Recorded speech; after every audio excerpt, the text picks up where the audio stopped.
News 28 मराठीमध्ये आपले स्वागत आहे। आजच्या मोठ्या बातम्यांबद्दल बोलूया। जामनेर पोलिसांची गोवंश संरक्षणासाठी धडक कारवाई, विशेष मोहिमेत 67 जनावरांची सुटका।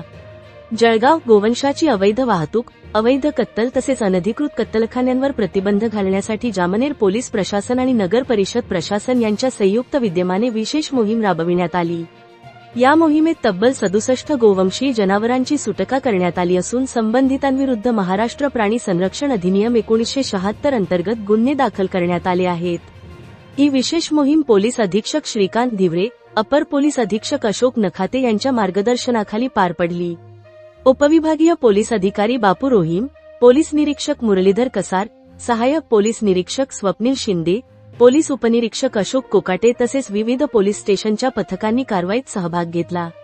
शासनाच्या निर्देशानुसार शहरातील विविध भागात गुप्त माहितीच्या आधारे तपास मोहीम राबविण्यात आली।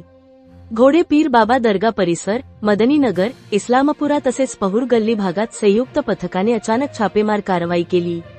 तपासादरम्यान सुमारे 6,10,000 रुपये किमतीची 67 गोवंशी जनावरे ताब्यात घेण्यात आली। कारवाई दरम्यान एका ठिकाणी गोवंशाचे मांसही आढळून आले। पोलीस व नगर परिषद प्रशासनाच्या संयुक्त पथकाने सर्व जनावरे सुरक्षित ताब्यात घेत त्यांना जळगाव येथील गोशाळेत हलविण्यात आले।